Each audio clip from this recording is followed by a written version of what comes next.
Welcome to the Gaelan Trombley Show.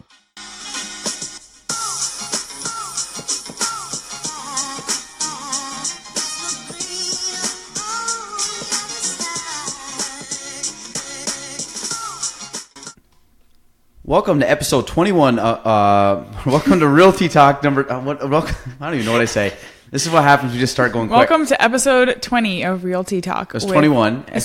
Wasn't last one 20? Yes, this is 21. Last one was 19. No, it was 20.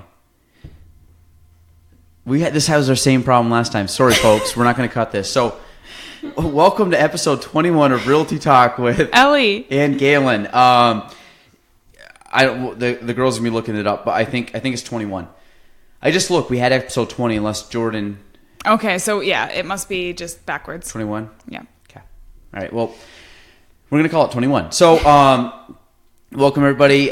We are back. I think the acoustics are. I've listened to a couple of the podcasts since we've been in the new office, and the acoustics sound better. I'm still gonna work on that. Episode 20. Mm-hmm. Yeah, so this is episode 21. Where does it say? Oh, okay. I saw 19. I thought that was something else. Ellie, was I right on that? You were right. There we go. Okay, we're gonna save that as a meme. GIF. We're gonna just play it over and over again. So I think the acoustics sound better here. Hopefully, when I kind of organize and get some stuff on the walls, it would be probably better sound. What I was told, I don't know, but I think it's better than it was. So, Ellie, what was the topic that you wanted to go over? Stuff that every realtor should carry with them. Okay, and meaning they should carry with them to showings or just in life? It is stuff that I have a little box of in my car, just for seasonal stuff, I guess. So, Ellie, what do you have in your car for showings or anything? Because again, for people that don't know, real estate, we're on the road going into different homes, so our second office is the car. So, what do you carry with you? Okay, so the first thing I realized that I needed to have with me was a pair of snow boots, because I work in an office, so I usually wear office shoes all day. And if I go to a showing in January, I'm going to need snow boots, especially if it's a home that is not occupied, because we have to trudge around in the snow or the mud. Another thing recently that I have realized that I need is bug spray, especially up in places like Shazy, Moores, Champlain. There are a lot of bugs, which is okay, because that means the environment's healthy, but I don't like them around my face, and they like my face a lot. So bug spray is another necessity.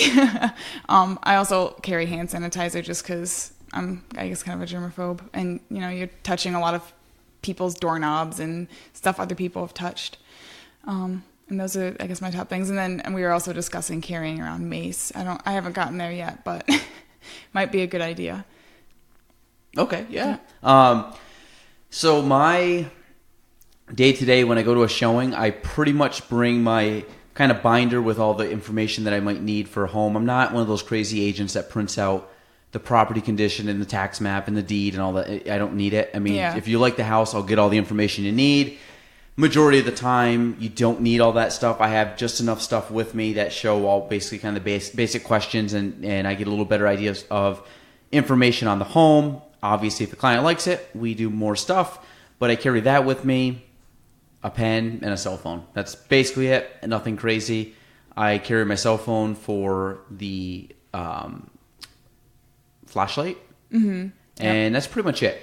I do have another flashlight in my car, just in case it's brighter than my phone. So sometimes if it's like at night, or if it's, basement is dark, typically in the winter, I might go grab that and use that. Yeah. I have hand sanitizer in the car. I'm not a big I'm not a super germaphobe, but there's times you go into like really grungy homes, or you shake a hand of a really grungy client, and sometimes I'm just like, I want to kind of throw that on my hands when I get back in the car. So I have that with me. I did get, actually, at one of the agent day things, I got this cool little toolkit thing, and had a couple screwdrivers on it, like the bits to put on for the screwdriver, cool. And it had a little level on it and a flashlight. So I've never used it, but you never know, and that's kind of cool to have that on hand. Oh, and a little measuring tape too is another thing that I don't have, but I would like to get, because there's a few times I've needed it. That's something I would like to get, measuring tape, just to have, and I don't think there's anything else crazy. Usually, like a couple screwdrivers actually is not a bad idea. You never know. What else did you? I've never carried bug spray. Winter boots. I have winter boots in my car during the winter for the same reason you said. I always have an extra pair of hat and gloves. Again, you never know if you go to a house and all of a sudden it's sunny, and then you go to another home and it's freezing, especially if it's vacant in the winter. Mm-hmm. Inside of homes are oftentimes colder than the outside of the home because there's just no light. In regards to protection area stuff, in regards to like pepper spray, mace, knife, guns, that kind of stuff, I don't, but I don't think it's a bad idea for females to carry that stuff, especially younger females. I would encourage you guys all to have something, on you just in case, because you never know. Obviously, try to take precautionary steps not to ever run into that situation, but it's nice to have that stuff with you at all times. I'm trying to think anything else. I mean, it's pretty basic. I don't bring a lot of stuff. I tried doing the iPad thing for a while.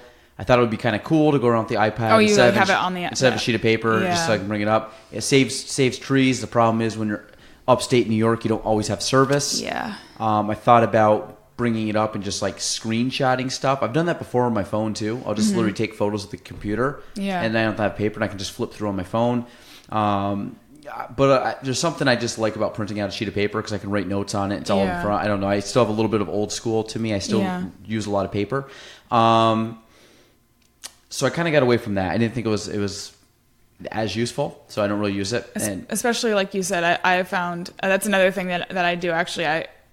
Before most showings, if I have time, I like to go and pull up the tax map because a lot of the times they want to see where the lines are, and I don't want to have to guesstimate to them, so I'll just show it to them. Yeah, if it's a property that has quite a bit of land, I'd say anything maybe over an acre or two, you could do that. To be honest, I would say 9 times out of 10, I have no clue how much acreage is with a home when I go show a property, just because I'm busy throughout the day. So I mean, I literally just like print the paper off, show up to the house, know the location, then I start looking at stuff because it doesn't really matter all the stuff prior to going to a home, because the person's going to go in and get some kind of attachment to the home. Do they like the home? If they like the home, then you can get all these answers later on. But the main thing is walk in, do you like the property? To be fair to myself, I can't get all this information prior to going out. I literally barely have time to print out the sheet to go to the showing, let alone do all this preliminary research on a home, because then you show up and like, I don't really care for it. Okay, well, I just wasted. I'd rather just show up, have the sheet. Okay, do you guys like it? Okay, let me do some research, because you might show them 3 homes and they only like one of them. So why would you spend time doing all this research? I mean, I know there's agents that like print off deeds and property condition disclosures to go to a showing. They show up, they don't like the property. It's like, if you're an agent, save your time. Like most people, when they go see a home, aren't going to buy that home. Meaning they're not going to buy like the one home you take them to. Like they're going to probably want to see a few. So, you're just going to be printing a ton of stuff out, and you're going to have all these papers, and I think you can be very minimal. And as soon as they like the house, then you start obviously doing more research and diving deeper into like the history of the market or the house on the market, and then the pricing, and then, the tax map and anything that might be in the deed that might come up, that kind of stuff. So Ellie, give us an update. Where are we at right now? Year 1. How are you doing? We'll give updates because we're about almost halfway through the year. Yeah, about, yeah. So how are you doing this year? Are you on pace of your goals, ahead of your goals, behind your goals? I'd say I'm happy, frustrated, on pace with your goal for me and behind for mine, which is fine because I tend to set extreme goals for myself, just because I enjoy disappointment. There you go. But I think things are going pretty well. They're picking up a little bit, which is kind of, I guess, to be expected. as I'm getting a little more accustomed to what I'm doing and building up a little more of a base of people that I can kind of pull from. And nothing really has changed. I had my first closing last week. Which is big. Yep. Big milestone. Yep. You have another one. I talked to the lender today that has that, and they said that everything's going along smoothly. So I think that will be fine. And obviously, like I said, I told you my goal for you this year, and I think which is realistic. And again, I'm just a very realistic person, and I don't blow smoke and say that you're going to do all this business in year 1. Realistically, you're not going to. So I think year 1 is more learning and trying to get a baseline understanding of real estate itself, not necessarily helping a ton of clients, because people have to want to work with you, or you start working with kind of colder leads, meaning people that might kind of reach out on, a lead generated site for information. Then you try to follow up and work with them till they buy a home. But that comes in slower. And then, like I said, I'm at a different period in my career, but it's taken a lot of time for me to build that to that level. That just didn't happen year one, not even close. My goals right now, I will pass last year, which is good, which is always, at the end of the day, you always want to get better than last year. Mm-hmm. My goal for the year was not to pass last year. I had a percentage increase of what I wanted to perform above last year's value, and I'm actually ahead of that, which means my growth will be fairly substantial from last year, which is exciting. Mm-hmm. And I've been able to do that for the last few years, which is very cool. So I would say right now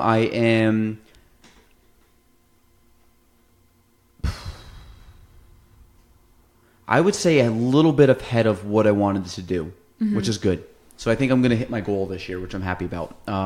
Obviously, got to keep it momentum going, but and that brings me to my third topic, which is momentum today. Meaning we're about midway through the year, and to be honest, real estate wise, the way we look at real estate, I really consider the yearly calendar October to October, because it takes roughly 2 months to close. So stuff that you're doing in January, that's fine. But really, the stuff you're doing in November, December is not going to close in that fiscal year. So it's going to close in the following year, which would count to the following year's numbers, even though you might have put it pending prior to the new year. So I always think that like October 1st is kind of like the end of the year, meaning try to have all your stuff under contract by October 1st to try to have it closed before the end of the year. And obviously maybe even a little bit before, because Christmas comes in, and that is really a week of nothing. Yeah. And Thanksgiving. So I would say probably by the third week of September, you want to kind of have your stuff pending. So that's what I'm looking at right now. We have pretty much half of June, all of July, all of August, and half of September. So really 3 more solid months to try to get to the numbers that you want to get by the end of the year. That's why I'm saying I'm ahead of last year, but also we're not technically in year 6. Or month 6. We're probably in month 6, 7, 8. We're in like month 8 right now of the year. So we really have about 4 months total left if you go through all of them. Sorry, my bad. Mid-October, not mid-September. Mid-October. Yep. You want it by November 1st. My bad. Mistake. But momentum basically meaning, you've gotten a year is a long time. Mm-hmm. People usually start off the year and they're like, I'm starting fresh. I'm going to, hit all my numbers. I'm going to, keep expanding. And you might see some people that are starting off very fast. But what it is, can you maintain that through the entire year? It's cool to, you get excited. You put everything under. All of a sudden, you're month 5, 6, 7, 8, 9 come. Are you still pushing to the end? Or are you one that's like, I've kind of hit my goals. I'm just going to kind of coast the rest of the year. Yeah. I mean, there's 2 types of people. I mean, I'm definitely the former of that, meaning I look at it as if I hit my goals, that means I'm ahead of schedule. Might as well maximize what I can do. Yep. Not, hey, I hit my goals. Now I'm just going to coast the rest of the year. I mean, to be honest, I'm not far away from. I'm about $500,000 away. Like if I closed everything pending right now, and I'm about $500,000 volume wise from meeting last year's target. So technically, I could probably, that's probably going to happen by the end of the month. Yep. So I really could cash in my last 3 months, just close what's in and not do a damn thing for 3 months and still hit last year's goals. I'm not wired like that. So I will pretty much go balls to the wall for the next 3 months and just blow that out of the water. But momentum meaning you have to be able, I think you have to keep the momentum going. And it doesn't just come from like a goal. So I obviously have goals and stuff, but I think if you're trying to always outperform your best, you're never going to be able to not take a day off kind of thing. Like you know what I mean? Yeah. Like if you're always trying to get better, there's always something to work towards. There's always improvement. So if you just beat your goal, that's fine. But I'm not looking at that. I'm always looking at, well, if I just take today and tomorrow and this week and month off and slack and not hit my full potential in that month, that's going to be kind of a slippery slope where I got to try to re-pick that back up. Is that buzzing? Sorry, folks. Something's like, it's like, you hear that? It's like a weird noise. No? I do have tinnitus in my ears, so maybe that's why. There's something that's like, I don't know, I can hear something. Sorry, folks, you guys can't hear this. Gaelan's crazy, it's fine. I might be. But momentum, I think you got to always try to build on momentum. So for like you have like a closing, you have a sale under contract. You're actively working with some people right now. So you kind of look at how is, where's some momentum coming for you? Like what's keeping you going even though you're a few months in? Obviously for you, it's establishing yourself, as an agent and trying to gain experience. So there's obviously a lot to be there. Number wise for you, you should definitely have goals, but there's also some goals that aren't measurable, meaning like just knowledge of real estate. Yeah. And I the same with me. I'm trying to learn different things now than I was trying to when I first started, but it's all building blocks. So some stuff that you're growing as an agent might not necessarily translate to your, production numbers, but in time it definitely will. So that's good, but it's just a matter of like the people that can keep that momentum going throughout the year. Yep. So you think you're doing that okay? Yeah, it's for me, it's easy because it's just routine. I don't necessarily know if I'd even consider it momentum because it's just constant. Just routine for me is I'm going to keep doing what I do and pushing to do better. And that's what I always do, and that's how I get to where I am. I feel like every year I'm doing better than I did the last year, and that's every year my tax woman's like, wow, you had quite an increase this year. Like, that's the goal. Yeah. No, I just paid my estimated taxes the other day, and that's always a good punch to the stomach. Like, yes. But I mean, I guess the good thing is the amount I pay in is more, which translates to obviously having more success. But it's still like, God damn, like that's a lot. Yeah, it's a lot to put in each month or each month, but each quarter. So. Yeah, you're going to have to explain to me how to do that, actually. Yeah, I will. Yep. I'll actually, I had a good conversation with a buddy of mine today about that, so I can clue you in on that before we leave. Cool. Well, I think that's it. We're just, like I said, it's not too bad, 17 minutes. We're going to the Adirondack Young Professional Economic Forum tonight. You guys that will already be done by the time you guys hear this, but that should be fun. Looking forward to that. The sun is shining. We are slowly getting accustomed to our new office. We are looking at some furniture, which I'm happy about because, like if people have seen my office, Ellie made the comment the other day that I thought I was going through and making some good headway, and Ellie goes, oh, it doesn't look any better. You just move boxes. And then Courtney comes in tonight and goes, have you been doing a lot of work? It looks like you just kind of moved some boxes around. Well, and then that was it. They were revolted. He couldn't make any more comments. But I think it's looking better. I've thrown a lot of boxes out. I've organized some stuff. You guys can grab anything over in that pile because I probably just going to toss it. Free pile. A lot of this, to be honest, is stuff that I just need some storage units for. Like I don't need the toss. But it'll be off the ground. It won't be there. This looks better, right? The table? It looks better now than it did last time you asked if it looked better. Okay. Yep. It's good. Making headway. So I think that's it. We'll check back in with y'all next week. Yeah, I think that's it. Anything else you want to add? Nope. Peace out, Girl Scout. Courtney's here. She wasn't on the show, but she was doing some work, so we didn't want to bother her, but we'll give her a shout out. So, all right. So for Ellie and myself, that's episode 21 of Realty Talk. See y'all next week.